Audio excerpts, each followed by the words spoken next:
morning, Rotary Club of Centennial. Let me turn on my microphone. Can you guys hear me okay? No. No? All right, we have a very full slate this morning, so we're just going to get right into it. So, Jeannie Henshin, do you have an inspiration for us this morning? I don't see her. Is she here? Does somebody have an inspiration for us this morning? Oh, okay, Diane. Dear Heavenly Father, we're grateful for today. We're grateful for our friendships and our Rotary and the venue that we have to do good for others. We ask that you bless the food that we eat, that it nourishes our bodies and our souls, and that we also ask for the blessings to look for opportunity to be Rotarians on a daily basis. Thank you for the ability to do such great projects throughout the year, and especially during the holiday season, and give everybody the blessings that they pray for. In Jesus' name we pray. Amen. Doug Hanna, lead us in the pledge, please. Allegiance to the flag of the United States of America and to the republic for which it stands, one nation, under God, indivisible, with liberty and justice for all. Okay, now, things are kind of up in the air. There was a lot of stuff going on with who is going to handle what this week. So, do we have a Rotary Minute today? Does somebody have a Rotary Minute to sign? Please, Roxy. Thank you.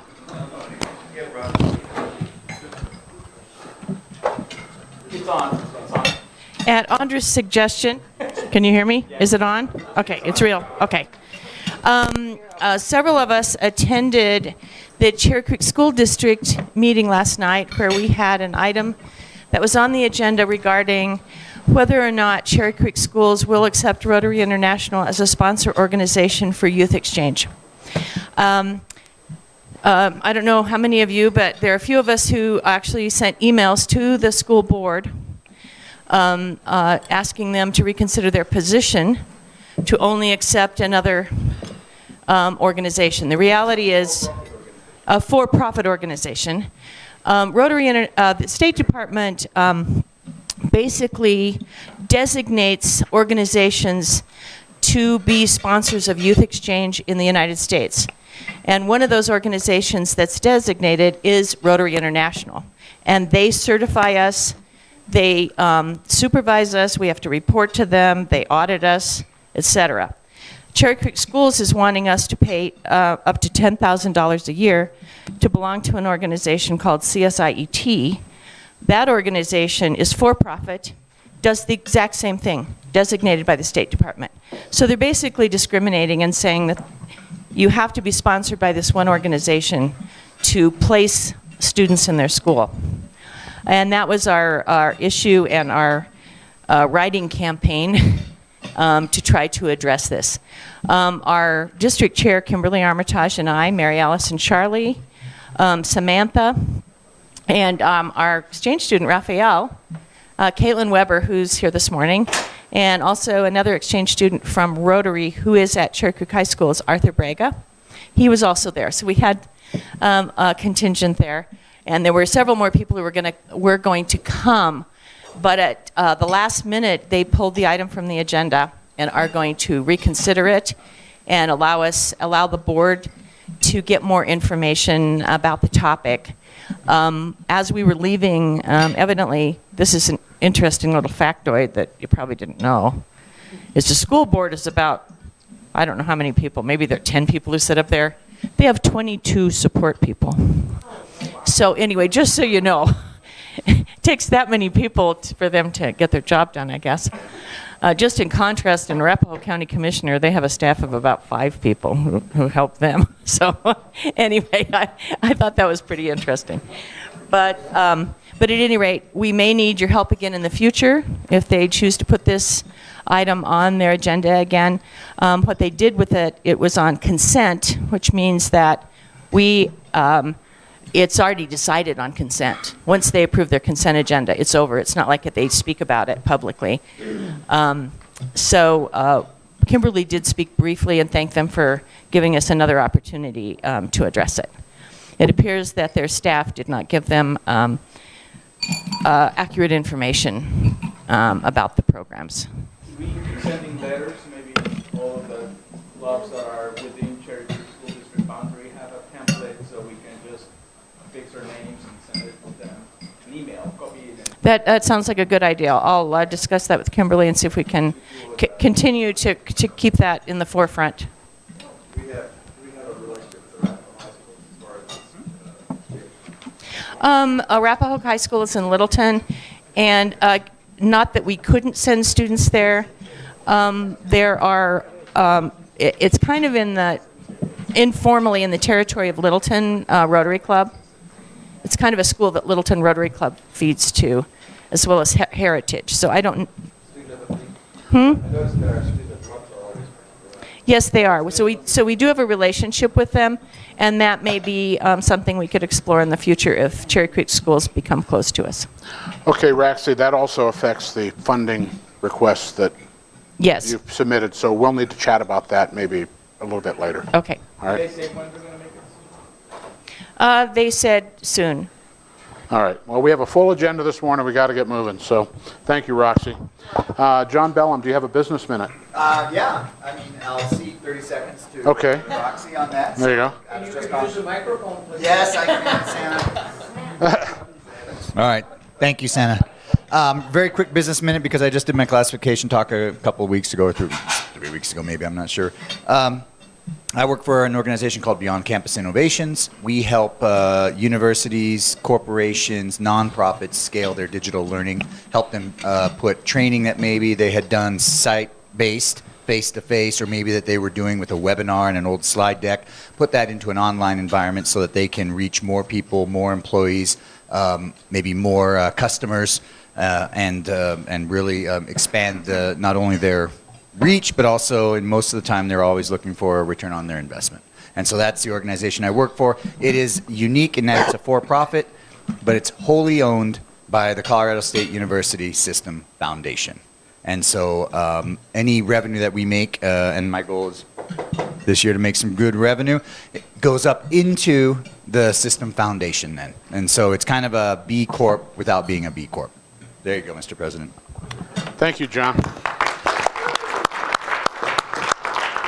Okay, we do have a few guests today. We have Jerry Jones. He's a guest of Mike Ober. Jerry, would you like to stand up and just tell us a little bit about yourself? Thank you. I'm Jerry Jones, obviously.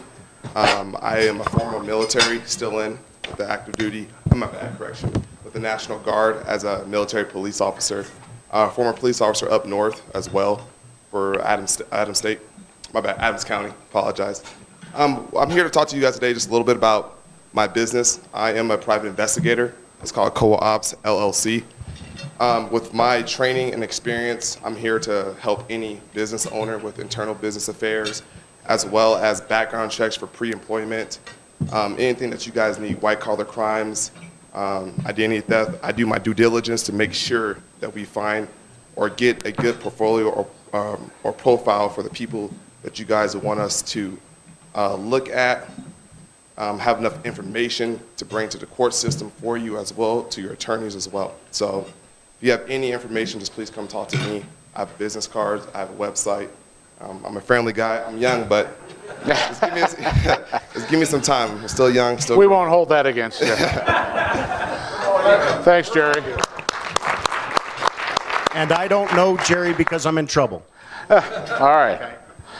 And we have Doug Stewart, who's a guest of Mark Garfinkel. Doug? Good morning. Name is Doug Stewart. I've been retired now for a couple of years. Feel like I've played enough. I was looking for an outlet. Met Dr. G, who's been my doctor for years, and he kindly invited me.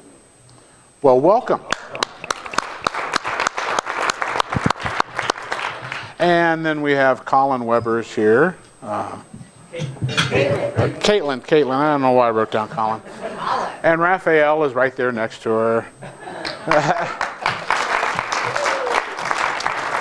Okay, because we have such a full agenda today, I'd like to get our student of the month taken care of this morning, only because they need to leave a little bit early.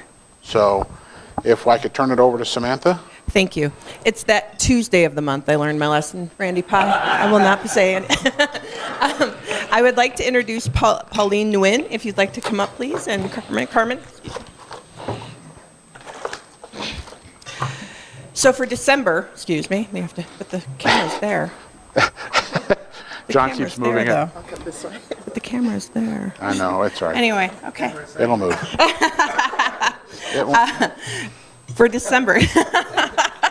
You can come over here. No, you're good. I know. Trust me, it's like you're working with ghosts here, so it's okay. I'd like to introduce Pauline Nguyen. She is our December Student of the Month from Arapahoe High School.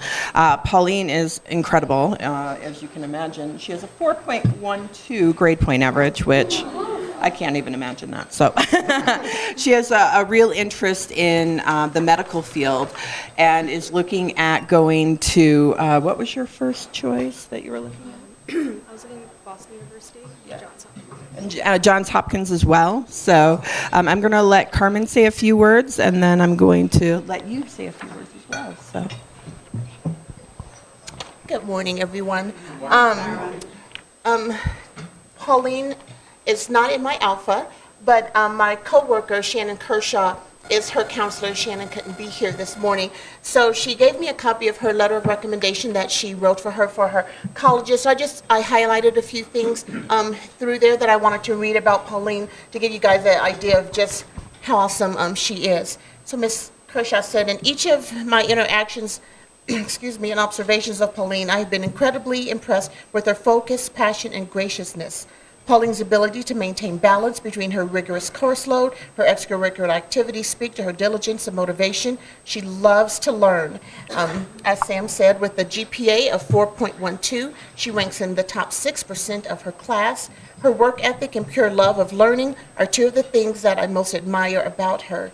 She is a dedicated member of our Key Club, National Honor Society, and Art Club, has been a part of our swim and dive team as well outside of school.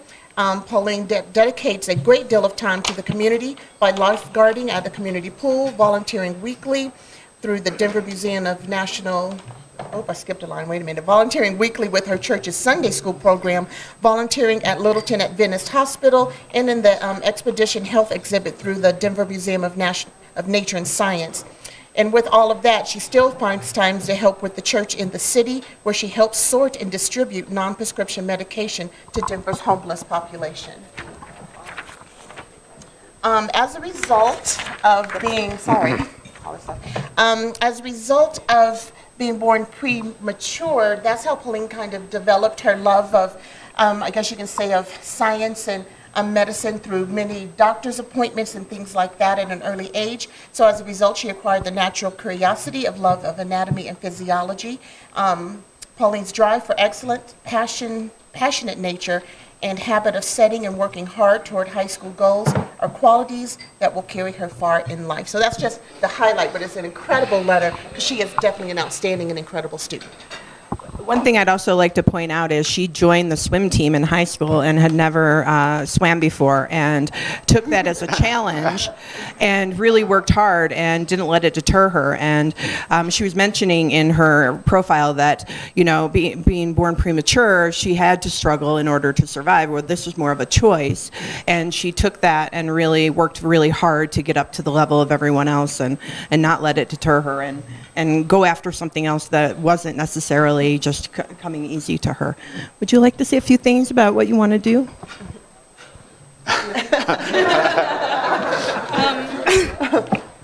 I don't really know how to follow that up, but I don't know. I just really like helping people. I would really like to go into medicine, and I think that'd be interesting. I really like the sciences as well. And I just want to say, thank you so much for having me here and giving me breakfast. It's an honor. Thank you so much.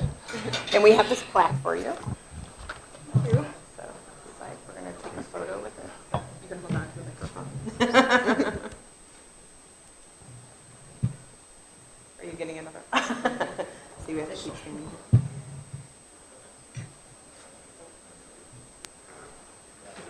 Yeah, come here. Bless your heart. All right.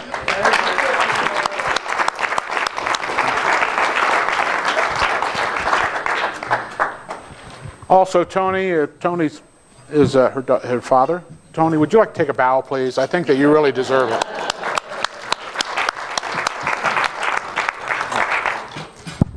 Samantha? This is the box for them. Oh. Okay. God, what a wonderful set of accomplishments, I tell you. And I worry about what I'm going to do when I get up in the morning. She's already have half a day done. At this point, I would like to ask the sheriff to come up, and we have a few presentations. Oh, here, Samantha. No, that's for. No. Oh, okay. Thank you. All right. So before we actually have the ceremony here, we would like you to accept this gift card for you and your wife to go out and have a nice, lovely dinner. And it's meant to express the esteem that this whole group holds for you.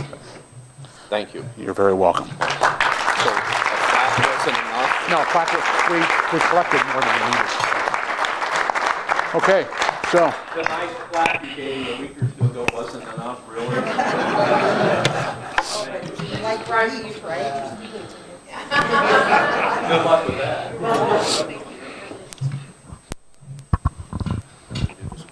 Yeah. You know, Dave, when we wanted to give that plaque, we opened it up to the members to fund it. And not only did they fund the plaque, but they funded a lot more. So, congratulations. The plaque's on sale.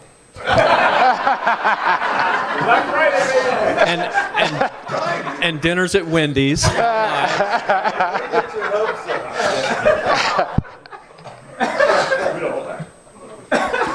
All right. So Randy Ernest, when he was the president, I saw Randy. Where's Randy? Yeah, back there.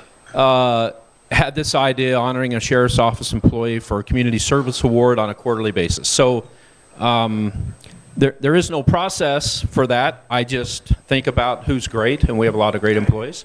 And then I let Randy know, and hence we have a plaque, and we have the little plates that we put on the thing in my office on that plaque. So Julie, Audrey, come up here, please.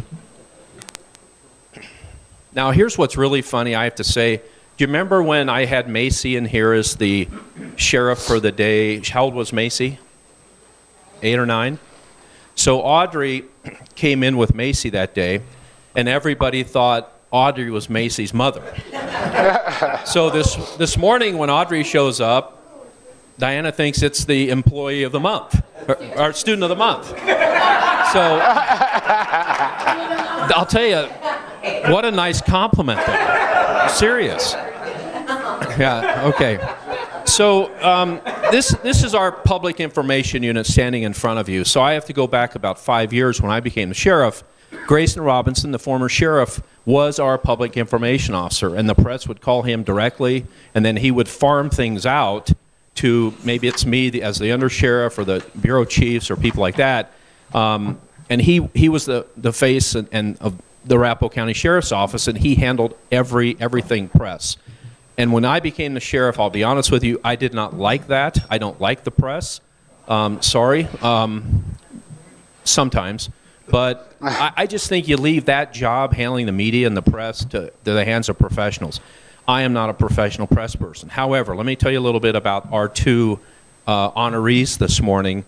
Julie Brooks is the manager, and even though Julie technically is Audrey's boss, they are a team. And I don't ever look at them as somebody's boss or whatever, but they're a team. Julie and I go back a little ways, not very well. However, when I... It's okay. It's good. You know, Julie goes back to when I was at Jefferson County. Julie actually was a police officer for the University of Colorado, and then with the Golden Police Department, and then was their public information officer. So I knew Julie from a long time ago. Not well, but from a long time ago. But when we started this process, we had hundreds of applications filtered up to the top, and then ultimately it was an interview with me about Julie getting hired as our first PIO, that public information officer we've ever had. And then after that comes along Audrey, and Audrey, I'll tell you, the mission of them when they came in the door was to, number one, meet the needs of the press, Number two, meet the needs of the public, and not in order, but meet the needs of the public, but also to market our organization. And what we have now is a professional public information outfit right now that really does well at those things. So Audrey came in 3 years ago? I don't know. Yeah, 2 or 3 years ago. Was a journalist and with the press in Maine. And came in here, lives up, neither of them live in the county, unfortunately, which is ridiculous, but that's all right. Lives up in the foothills and has just done extraordinarily well. And I will tell you, as the leader of the Arapahoe County Sheriff's Office, I'm one average guy. I work hard, but I'm very average. But who do you want to surround yourself with? Exceptional people. And that's what I've done right here. So I am thrilled. One of the best decisions I've ever made in a career in law enforcement. So I'm honoring both of you as our Community Service Award winners for this quarter as a tandem. And I just want to tell you congratulations. Okay? Thank you.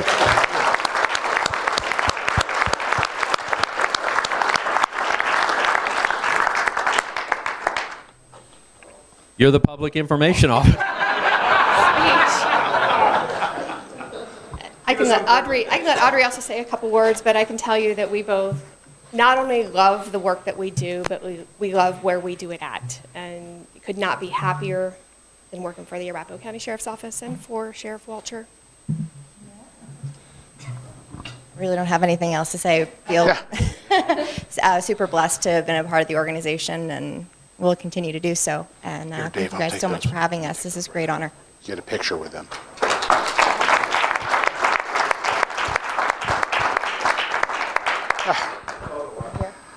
Photo op, yeah, photo op. There we go. You know, it's crazy being up here, standing here, when everybody's watching us getting a photo. Could you please turn the other way? It's a lineup. Okay. All right.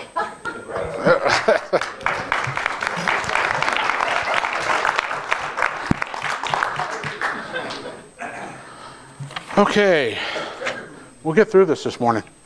Let me see. We need to get John McCarty, you're in trouble again, and Tom Gross up here, please. Where's Tom? There he is.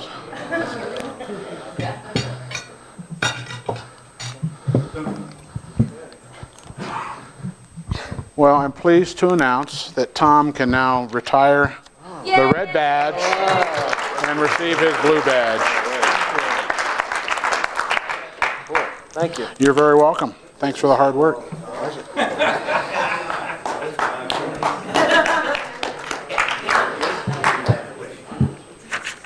Okay, before we get to Happy Bucks, I do want to get through this stuff. So the next thing that we need to take care of are board elections for next year. Okay, so Samantha, do you want to explain who your board is and who you'd like to have elected? Then we'll hold an election. Hello, everyone. I guess I'll get up front. Just quickly. Yes. So on your table, you have the nominees. Myself for president, President-elect Diana Y., Treasurer Barb Medina, Secretary Angie Osili, Sergeant-at-Arms John Bellum, past president, guess we're stuck with Tim.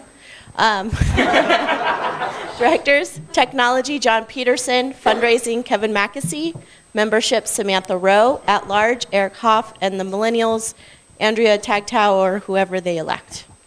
Okay, so is there any discussion? Then I'm going to call for a voice vote. Mr. President, I move that we elect the slate of candidates as written. All right, there's a motion on the floor. Do I hear a second? Second. Second. All in favor, say aye. Aye. All opposed? Okay, motion's carried. The board is now elected.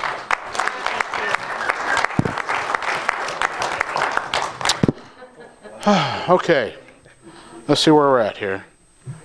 First off, birthdays. Jeannie's not here, but it's Jeannie's birthday the 16th. Now, I have been remiss over the past couple months about Rotary anniversaries, so I'm just going to go through them fairly quickly here for the last quarter. Sandra Beta, 10 years last November. Here we are. Greg Cottrell, 17 years in October. That's 3 real meetings worth.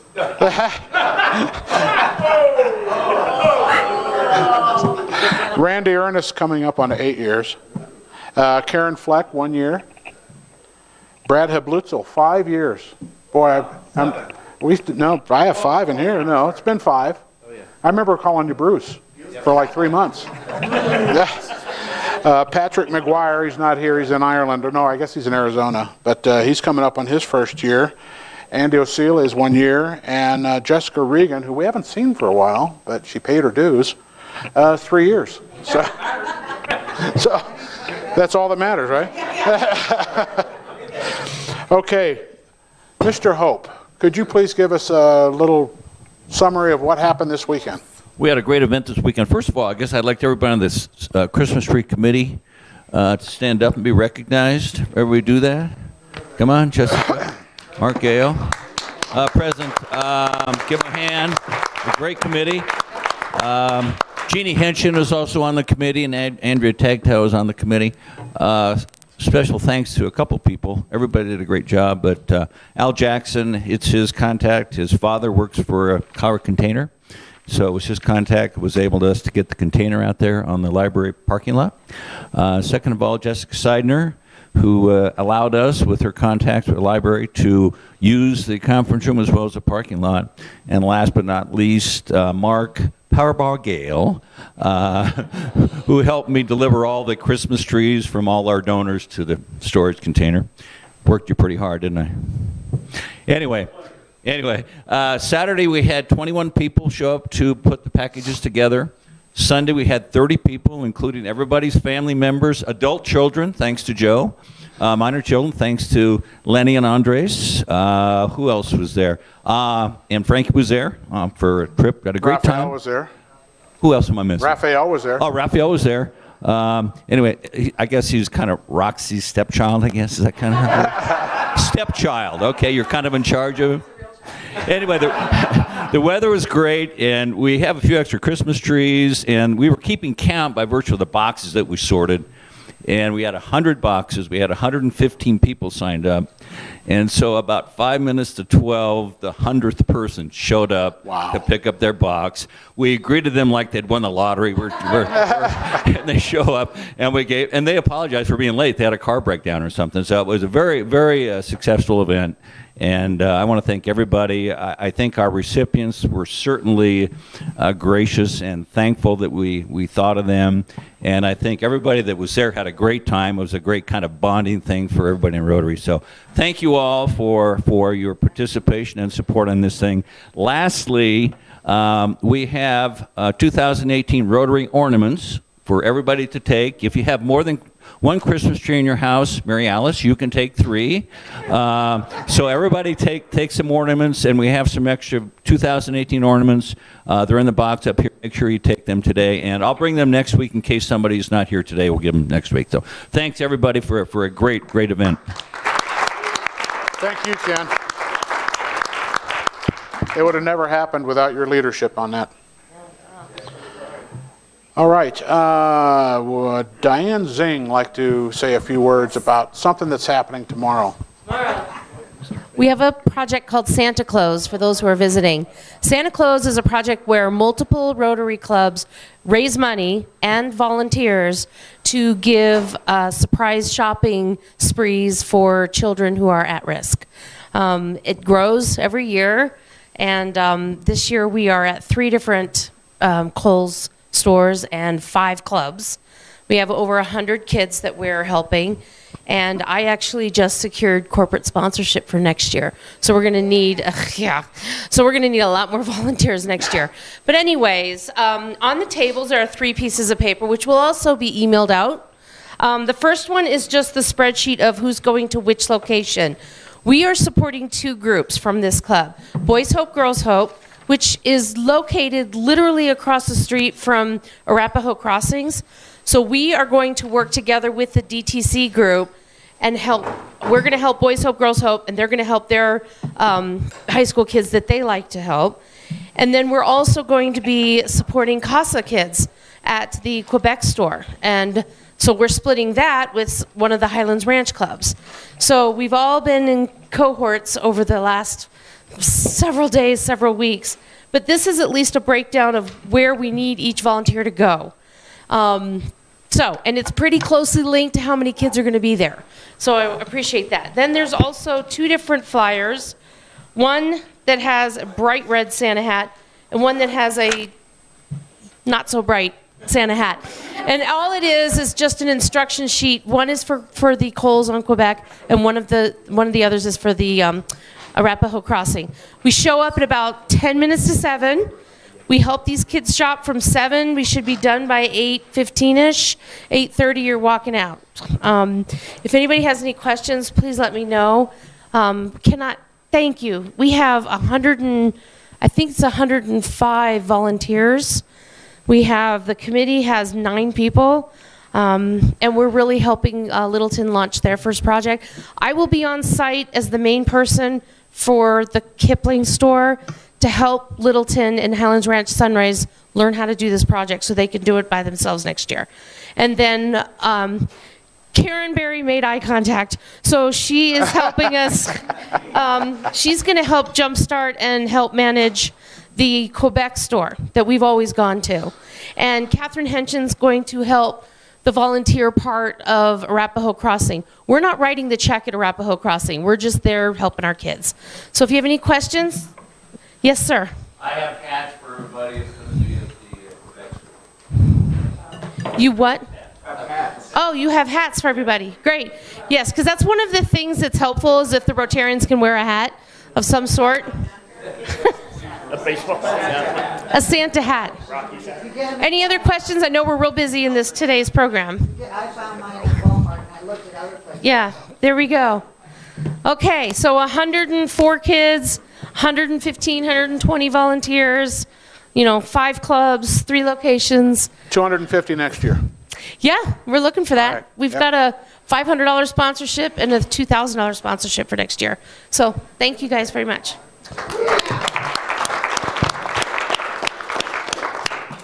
Okay, before we do Happy Bucks, I'd be remiss if I didn't point out some extremely hard work by the group that put together the Christmas party, and I hope you all had a good time. Diana, Trip's not here. Oh, there he is, okay. Samantha, come on, Samantha. I'm telling you that it just was beyond my expectations. And just so you guys know, we made about $15,000 net for the foundation. Okay, but we also had a great time. Oh, yes. So, okay. With that, who's doing Happy Bucks today? Oh, yes, please, go ahead. A couple of words. Good morning. You guys know that I always joke about being a princess. I want to share with you guys that Friday night, I was in the presence of royalty. You guys were kings and queens. You all showed up and you showed out. You cleaned up. John Barry got 2 haircuts for the occasion. And I just can't thank you guys enough. It seems like every time you're asked to do something, you all just open your hearts and you give, and that's what I love about Rotary. I would be remiss, though, if I didn't say, in front of every princess, there's a queen, and that queen was Samurai for this event. She was just phenomenal. So just wanted to say thank you all again for everything that you do. And thank you to Jay Weber for outbidding me on the bomb squad. Appreciate it. All right, who is, yes, go ahead, Ken. We want to thank Andres for putting together the video after the Oh, yeah. I don't know if you were here earlier, you saw it. Maybe we can run it again while we're packing up. John, okay, perfect. All right, now who is doing Happy Bucks today? I'm doing it. Okay, all right, very good. So everybody get your wallets out now because we got to go quick. We're making time. So keep get it your brief. money out now. So I've got 2 happy bucks. One is because my knee surgery is this coming Friday, not last Friday. I had my weeks off, so I'm able to do happy bucks. So, next Friday, or this Friday I have it. So anyway, and the second that my daughter Caitlin, our exchange student to Spain last year, is with me, and she's going to help me do happy bucks. All right. Way to put her on the spot. How can you say no to Caitlin?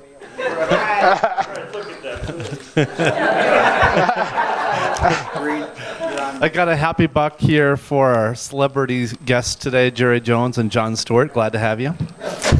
You look a little different than I was expecting. And 5 happy bucks for Sheriff Walter. Every time I hear his name, I actually get sad because I think we all recognize a grave injustice when it happens, and it's just so sad that he won't be with us for the next 4 years. So, for Sheriff, for those that don't know him. Awesome. Jay, anything? Jay? Alan? Roxy, we're just going fast. So. Going fast. One for the holiday party, one for the Christmas tree giveaway, one for the support of this club for youth exchange and people going to the school board and writing emails. And the other one was sentimental. If you look at Facebook this morning, I posted a sunrise. And I posted a message that I was on my way to Rotary and hopefully doing a good in the world for another day. So I was really inspired. Thank you. All right, I just want to say happy holidays. Thanks, Jay. Happy sad, this is my last meeting for this year, but maybe next year. This is just one happy buck for the leadership that Ken did with the trees. It was a wonderful event. I'm so mostly happy that Caitlin's here, but I really applaud Ken Hope's job with the Christmas trees. Come on, John. John, come on. Hi, I have one happy buck. There are blessing bags over there in that box. So grab them, put them in your cars, and use them to serve the community starting this morning, okay? That's what I'm happy about. I've got 2. One is for the Christmas tree committee, especially Ken Hope. I know that there were a lot of committee members that did a lot, but I think under your leadership, it's a very, very successful event. Look forward to it.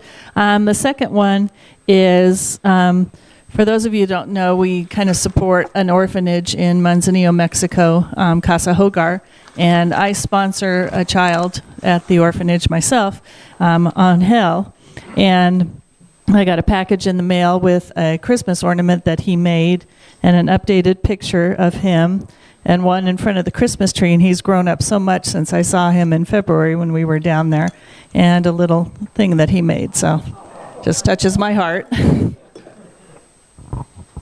I've got 2, one for the Christmas party committee and the other for the Christmas tree committee. Awesome. Thank you, John. I have 20. So happy to have my blue badge. Thank you. And I appreciate it. I wanted to thank John for being a mentor and joining me on the club visitation last Thursday. So thank you very much. I have 10 for everybody on my Christmas tree committee giveaway. Whatever, Christmas tree committee giveaway. There we are. I have 5. Really, all 5 should just go to you because of you outbidding me on the bomb squad. But the holiday party was fantastic. Christmas tree giveaway was really great. And next week, for my new staff at my office, I worked with Diana, and we're having chair massages for the staff members next Wednesday afternoon. So they're very thankful for that. So I highly recommend that you work with Diana and get someone to come out to your office. I had 2, but I'm going to add a third one because I'm happy for that plug that Samantha just gave me. The other 2, I'm happy that the holiday party is over. And the second is not a happy buck, it's an honored buck. I'm honored that you guys have enough faith in my leadership skills and abilities to elect me to follow Samantha as your club president. We'll see, Diana. Yeah, the jury's out. 2, the first is for all of the December work that this Rotary Club is doing on behalf of others. The second is Almost 50 years ago, my sister and I started not exchanging gifts, but doing some charitable contribution in their name. This year, my gift to her is to the High Noon Durango Rotary Club's community projects in honor of her late husband, who was president of that club. Nice. You should give her a day with the bomb squad. I'd sell that to you. There's a happy dollar from Santa Claus. Congratulations, you've all made the nice list. That's not what it said on Friday night. And 5 is a thank you for the holiday party committee. They've been amazing, and just thank you everyone for showing up. We had like a 99% attendance at that, so thank you. This is for Doug and our other guest, Mike's guest, and all the wonderful projects we're doing this time of year. Thank you, Mark. Appreciate it. Ann? I was going to do it for the holiday party, but you guys already did it. I'm looking at the guy. He last week said yes, he could do the 21st of December with Meals on Wheels, and then I get an email saying he's having knee surgery. And I had knee surgery a year and a half ago. I didn't think he could make it. But he's confident, so that's why we have a buck. So many things to be thankful and happy for. I wish I had more bucks, but my son's going to private school, so you get 20 cents each. For our guests, welcome. Hoping to see you back. For the Christmas party, what a wonderful, the holiday party, what a wonderful event you guys put together. It was awesome, even though we got squeezed in our wallets. For the Christmas tree giveaway, thank you, Ken. Great leadership. It was awesome. Anything we needed. Ken, we need scissors. I have scissors. We need twine. We have twine. We need and anything you could imagine he had in his truck. And for all of you guys, hoping you have a very merry holidays. I have two. One again for the Christmas tree, not the Christmas tree, the holiday party. That was a great time, good organization. And the other one is for Ken particularly, because I don't think anybody knows how much extra time he puts into that project. And it's a lot of work. And he and his sidekick, Mark, schlepped a lot of trees. That's what I'm saying. One for the holiday party. It was amazing. And then apology buck for not being able to make the Christmas tree giveaway. Oh, we missed you. And, yeah, it almost didn't happen without you, Mike.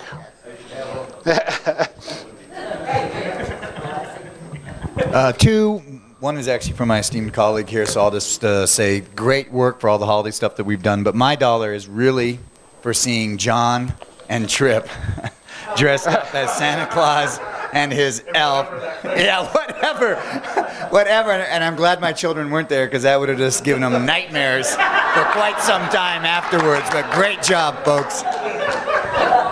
I have two, and that's for our guests and Cheryl as well, our speaker today. And then the other one is for the wonderful work that our club has done this entire month in our outreach projects. Thank you. To you, Mr. And President. I have 5. I have 2 for our guests. Please welcome back. I mean, come on back next week. And, we're a great club, and we do give a lot back to the community. I do have to. Oh, are you finished? Or? No, I have 3 more to go. 3 more to go here. Ken Hope, wonderful job, and your committee. Diana and Samantha and Tripp, great holiday party. And nothing like seeing the looks on kids' faces when we give them new clothes. So get out there tomorrow. If you've never done it before, please do it. It will really make your heart feel warm. That's it. I saw Greg Cottrell got $1 out. So. Oh, no! I was going to stop you. I didn't want to let that get away. I almost got run over by the moth. I tried to hide it.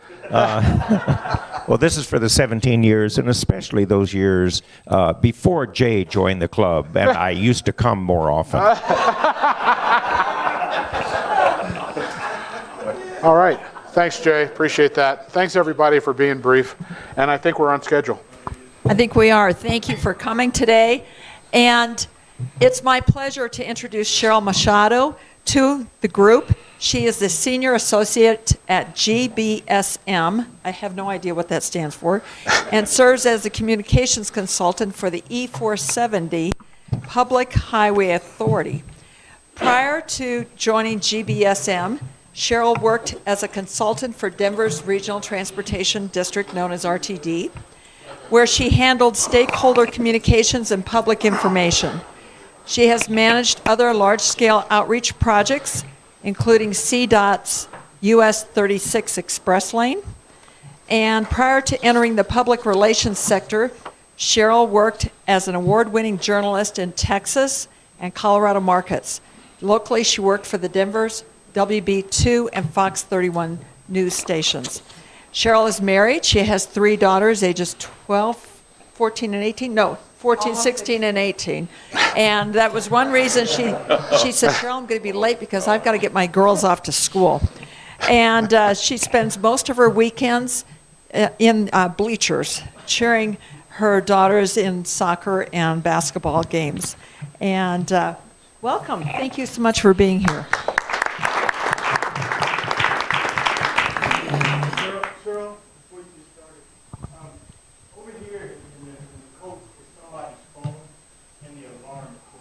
Oh, that's $1, right? Okay, John, am I on? Am I good? And I was told I have to stand in a little box up here, and that's hard for me because I can come. Okay, phew, I got this. Well, good morning. You guys are always so happy. I'm always impressed by these early morning Rotary clubs because you come and you're so happy. I feel like I should bring dollars because I got here, number one. And I missed the holiday party. It sounds like you guys had a great time. So thanks for having me. I always enjoy the Rotary clubs. I work with a lot of executive leadership, a lot of boards up at the Capitol, and Rotary clubs are by far, hands down, always my favorite because you guys aren't, one, throwing things at me, hopefully, or not yet, and you always have a smile on your face. So thanks for having me. I want to just share a little bit about E470 and some of the great mobility work that we're doing and some of the transformation of the roads and things coming up in 2019. Transportation isn't, obviously, this problem is not going away, and people are not stopping coming to our wonderful state. So we're trying to get ahead of the curve. Is there anyone behind that? Yeah, there's somebody over there. I keep trying to see you. I was like, I think there's somebody hiding from me. So I want to go for get through some of these slides and leave time at the end for Q&A. It's amazing. I've been doing this educational campaign for about a year, and the level of questions still amazes me. So I think we've got a lot to do as far as education, mobility, tolling, Colorado highways, and how we're all working together for interoperability. We started this campaign about a year and a half ago, recognizing people didn't understand, are you CDOT? Are you E470? If I have 3 people in my car, is it free? I mean, there's a lot of tolling information and misinformation out there. So really, we kind of launched this in an effort to canvass Colorado and spread the word about tolling. Obviously, it's becoming a choice for CDOT. They're adding managed lanes in every direction. So it's an option to move people and cars and allow people to have choices. So with that, I'm going to dive in. I hope. John, help me. Maybe. Oh, here we go. We got action. All right, so just real quick, an overview of what we want to share with you today, how tolling in Colorado and E470 specifically, we are offering a solution. We are offering people a choice. We don't handcuff you and drive you onto the toll lanes. It is still your choice if you choose to use managed lanes, and how we are interoperable with other Colorado transportation partners. On the bottom, you see all of these logos: Northwest Parkway, CDOT, HPTE, which is, if anybody didn't know what that was, because I didn't probably a year ago, the High Performance Transportation Enterprise is a arm of CDOT. That's their innovation arm, and they're charged with coming up with new technologies and solutions. So related to CDOT, a cousin, but still they have their own acronym. Everybody in transportation seems to love acronyms. There's a lot of them. Express lanes, that's the brand you see for CDOT. When you get on their tolling facilities, it is the managed express lanes. And then Plenary Group, they are a partner charged with the US 36 project. That's the concessionaire that brought that project to delivery about 50 years ahead of time. CDOT didn't have the money to fund it, so that's where those P3 partnerships are starting to a rise in Colorado on different, not just in transportation. I know the airport is a P3 model. So the model is working. It's providing capital ahead of time and bringing improvements to the area. So we can kind of dive in where we want. A little bit of background on E470. We are a 47-mile electric toll road. We're governed by 8 member jurisdictions, and we have 9. I'll get into our voting capacity and the makeup of that in a little bit. We opened in 1991 as the first segment. The reason we opened? People were building C470 on the west side. Wouldn't it be cool if this road kept going? There was no money. So we had some very insightful leadership in Douglas, Arapahoe, and Adams County that said, let's build it. Let's keep going, and let's make it a toll road. So they actually came up with the idea. It was a lot of work back in the 80s. In 1991, we opened the first segment. 2003, 2009, we went all electronic tolling, no more throwing quarters in the gantries, increasing your speed and your safety on the road. And the 47-mile loop is now complete from I-25 North all the way to I-25 South. We are user-financed, no tax revenues received. We do not receive state, local, or federal taxes. We are 100% subsidized by the users of our roadway. We have about a $1.5 billion bond debt that we're paying back. And so when you write your mortgage check this month, ours is about $100 million a year. So yeah, so there's a significant bond attached to it. Annual payoffs $100 million, and that should be paid off in 2041. Our financial landscape looks good. I'll get into some of the bond ratings here in a little bit for all of my financial gurus in the room. I don't know where I should be pointing here. I'm just pointing up and hoping for the best. We are a political subdivision of the state. We're governed by Public Highway Authority law and a board of directors. I will tell you the southern region is very well represented. We have 8 voting members in Adams, Arapahoe, Douglas County, Commissioner Partridge, Roger Partridge, Aurora, Brighton, Parker, John Dyack is your representative in Parker, and then Thornton. So those are the voting members that the jurisdiction runs through their counties and towns. The 8 non-voting members, Arvada, Broomfield, CDOT, Dr. Cog, Greeley, Lone Tree, Mayor Millay. RTD sits on our board in Weld County. So they all have a very active voice, and they bring a lot of insight into how we operate and some of the policies that are determined. But at the end of the day, the voting members determine most of it. I feel like I'm blocking you, Cheryl, so I can move over. So that's what we're made up of. A little bit on the ratings. We have been throwing money at that debt ahead of schedule. So we are doing great with our bond rating. We've been upgraded by S&P and Fitch.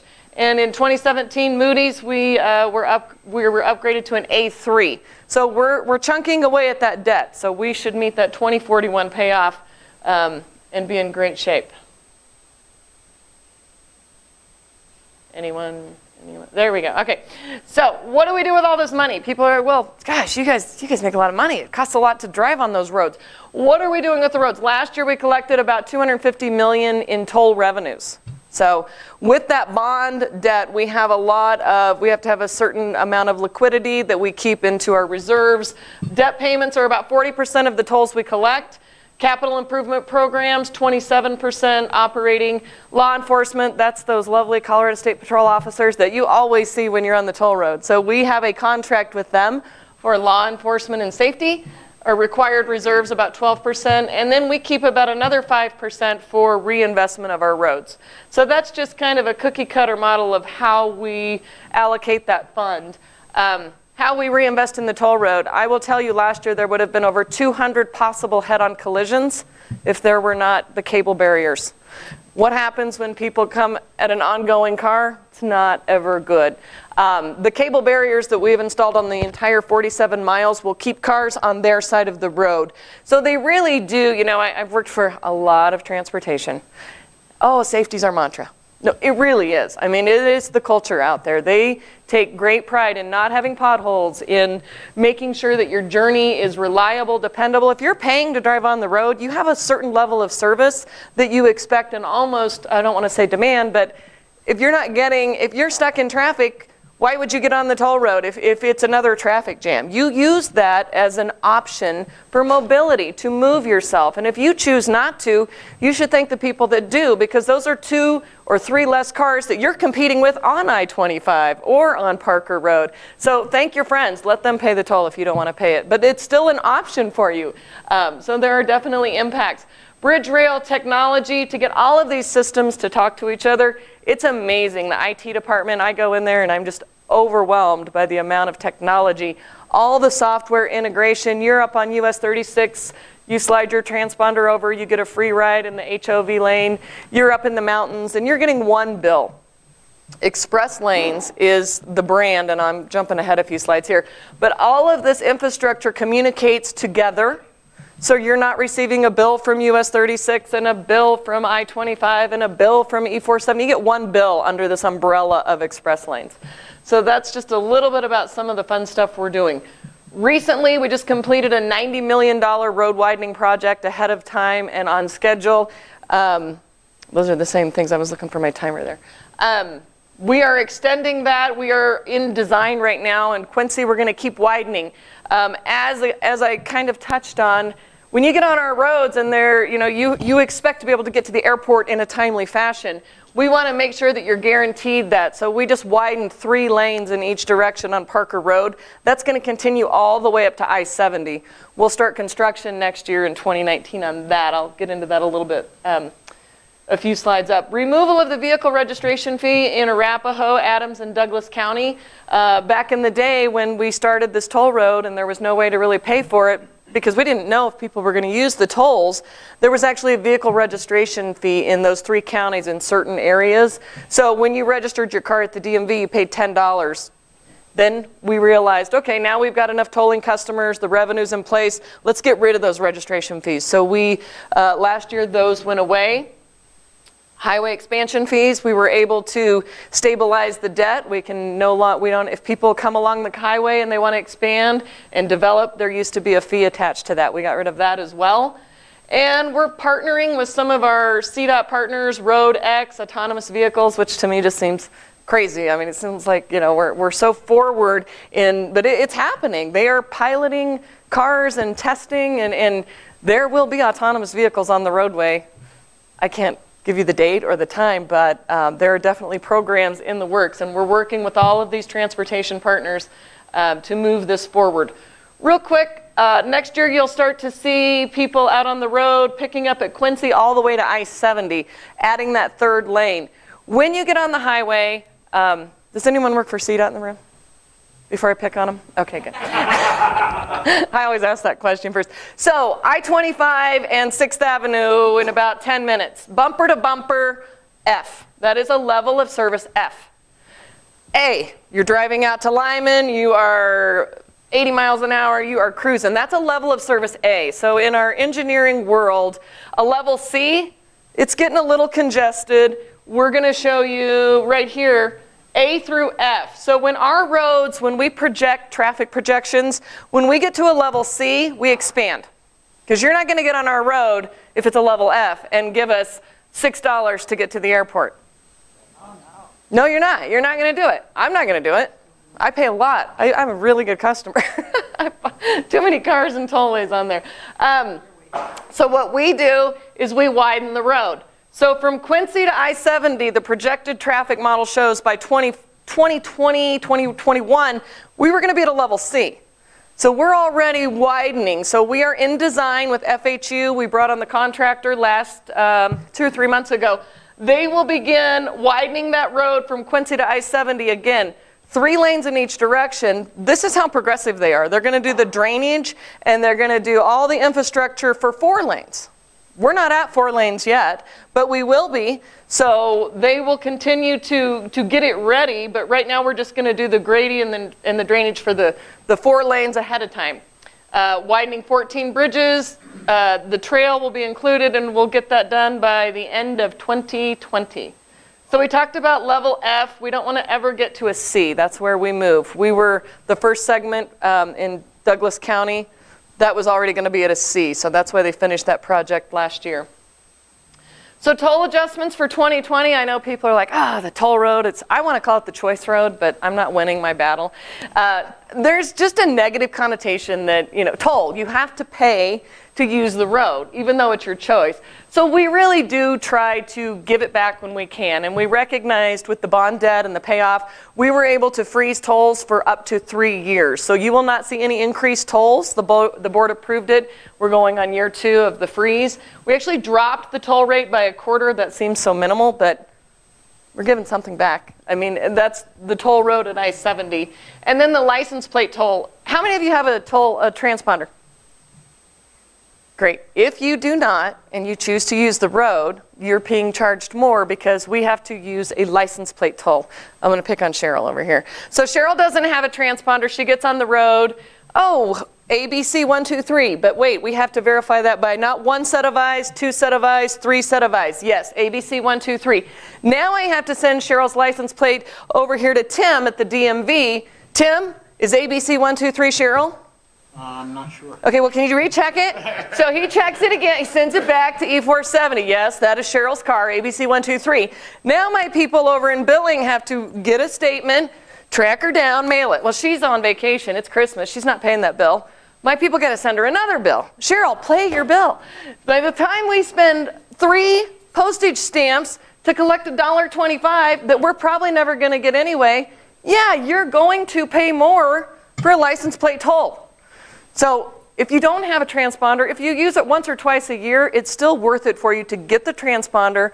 They'll gladly load your credit card with $25, and they'll subtract it every time you use it. But you can add rental cars to it, and that's a whole nother presentation. With rental cars, if you have people coming into town and want to get an extra transponder, you do save money. You pay more for that license plate toll. And we will convert you. Cheryl's like, God, I didn't mean to drive in that lane. I'm so sorry. What can I do? Call our award-winning customer service. We have a 99% satisfaction rating. Cheryl, we're sorry. Here's a transponder. We're going to charge you the lower rate. So they will also convert you with those tolls. Looking ahead, I spoke to level of service, so I won't beat on that any longer. But accommodating the growth, we've already identified $1.8 billion in capital infrastructure as part of our 2040 capital improvements program for a master plan. So we're going to continue adding interchanges. We have developers that are like, I mean, look at Amazon at I-70. I mean, they're coming into our area. They are Aurora Highlands. We just, add an interchange, make it more accessible. People don't care that you have to pay a toll to get on and off the highway. Look at the new houses out there in Copperleaf. It's a way of life. It's in New England, that was just what you did. You pay a toll to get to and from work. Out here, it used to be, oh my gosh, the tollway. But people that are coming to our state, that's what they know now. There's real estate out there, there's affordable housing, and tolling is now becoming not hopefully such a negative word. All right, so that's a little bit about what we're doing, continuing to look ahead into the future. Okay, I love this slide, and I'm at 3 minutes. I got to speed it up here. So traffic projections. This was a study that we hired an outside firm to conduct based on where we are at today. In Douglas County, we have a higher population than we do in Adams County. Right now, we're at about 52,000 vehicles a day. That is projected to almost double by 2040.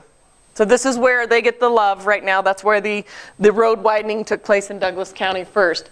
If you look at Adams County up here, they are roughly at 31,000. By 2040, they're projected to be about where we're at today. So they're not getting any widening anytime soon.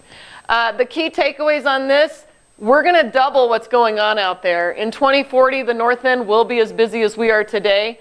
The employment forecast, and I spend a lot of time on this slide because it's so important. If you compare what's happening along our corridor compared to what's happening in downtown Denver, you build and you make it attractable to your employees to get, it's hard. I work in downtown Denver. It's hard to get in and out of Denver. You pay to park, you're stuck in traffic. It's hard to get employees that want to just be a part of that. These larger employers are looking to attract and retain employees, and they're looking at places that offer a certain lifestyle and a culture. So our employment forecast along the corridor is going to grow by 44% versus Denver, which is at a 29%. Population, We're growing at about 38% in the next 20 years compared to 27%. So I spend a lot of time on this slide because I think it tells, this is the crystal ball to see what really is going to happen along that corridor because there is still a lot of open real estate. Partnerships, we are working with these local municipalities, building new interchanges, trails. We now have electric charging stations at our headquarters if you're out there and you need to grab a charge. So looking at ways to improve your journey, and that's kind of their tagline and their mantra right now is improving your journey. Express Toll, this is what we use as the branding mechanism. We work with all the Colorado partnerships with CDOT to provide you an umbrella of services under one brand. So we do all the customer service. We've added new offices. We've got 200 customer service agents there that service all of the different roadways. And you receive that discount. So I would not recommend license plate toll. One more economic impact slide, and then I'm going to open it up for questions. If you were to look at the valuation of real estate around the corridor, $38.4 billion. Again, these are 2016 stats. We did not make these up. This was an outside consulting engineering firm that came in and created these projections. 132,000 jobs created in the area.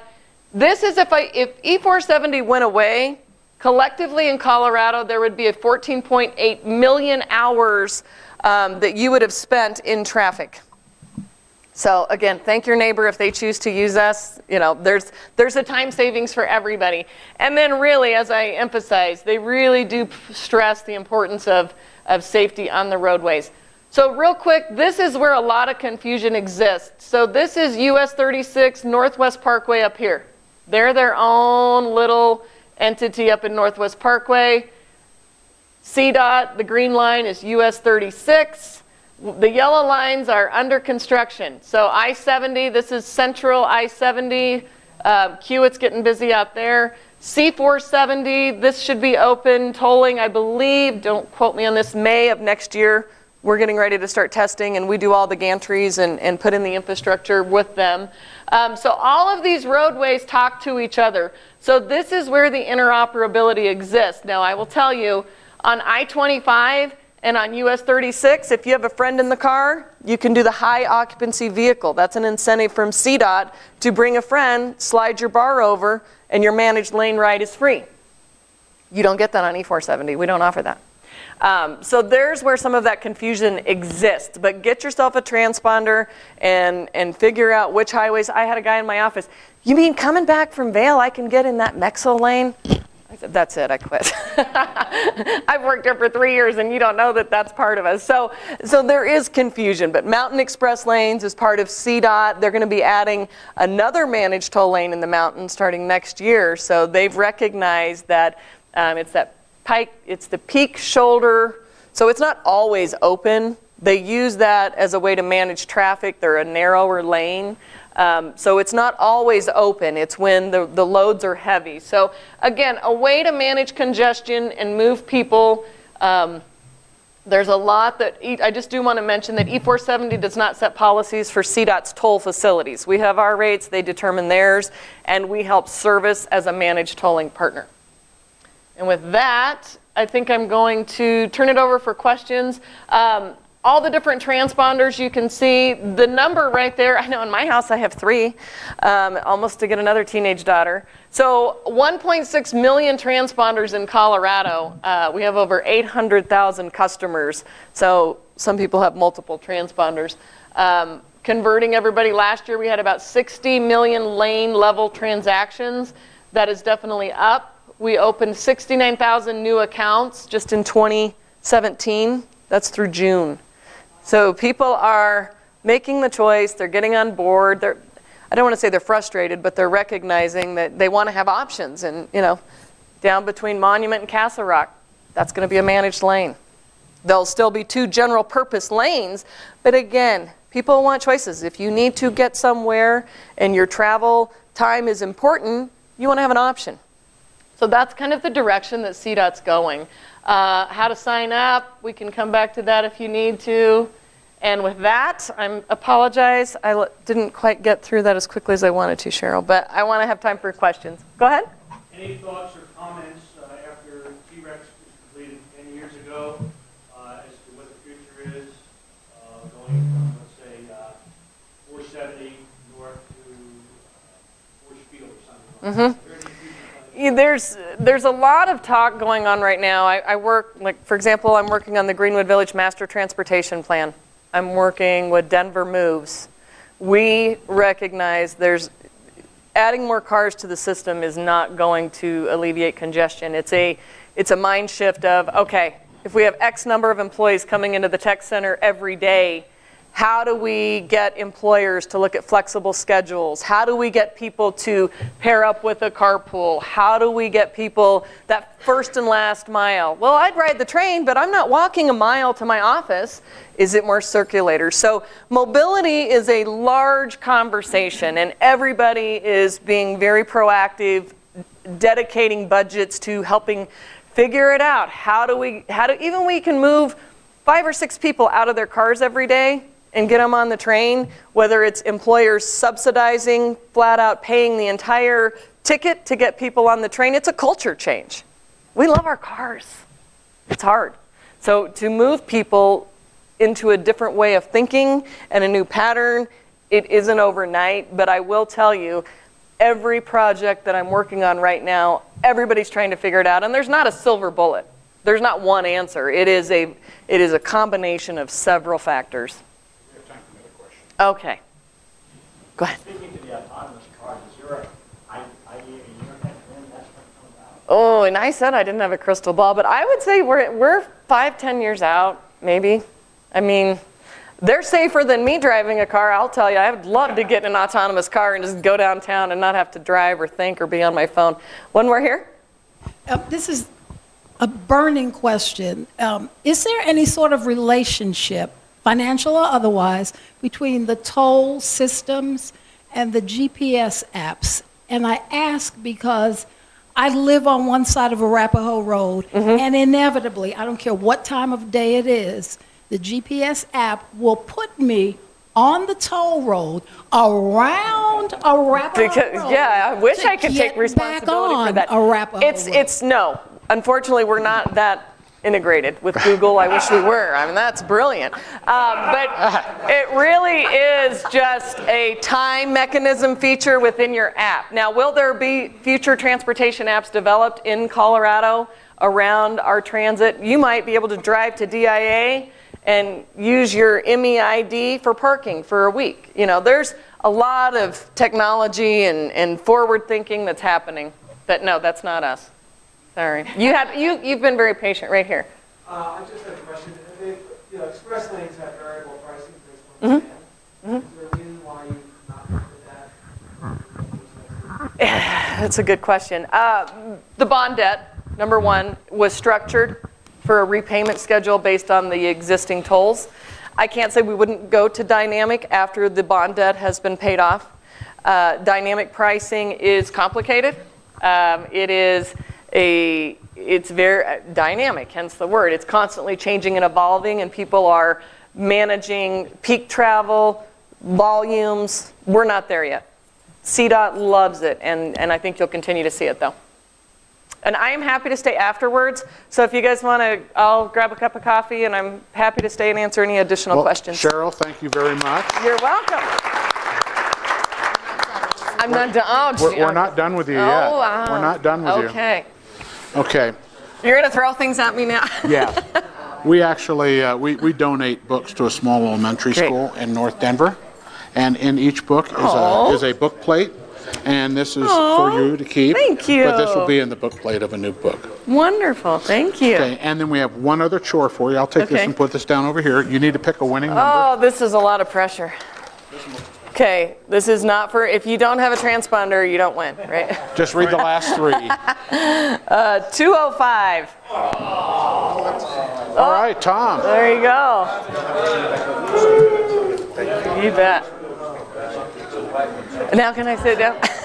Okay, while Tom is walking up there, there was a glove left at South Suburban in the parking lot. Looks like a women's glove. If anybody's missing a glove. Guess not. So first things first, lunch. Thank you, Tom. Proof. In between, trust you, I'm losing.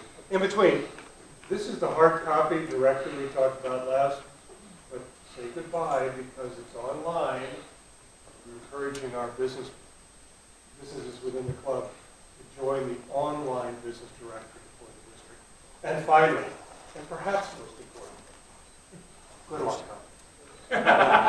So I got to draw a name so he can draw a name? How's the first one? It looks kind of blue. No. And the second? Thanks, Tom. All right. Thank you, Tom. All right, and just the business directory will always be up front, the hard copy anyway, if anybody ever wants to reference it. And also just a short reminder, if there are any board members that can stay over, we would like to discuss the funding request for the scholarship for the exchange students. This new wrinkle has got me a little bit concerned. With that, we'll stand and talk about what we think, say, and do on a daily basis. Is it the truth?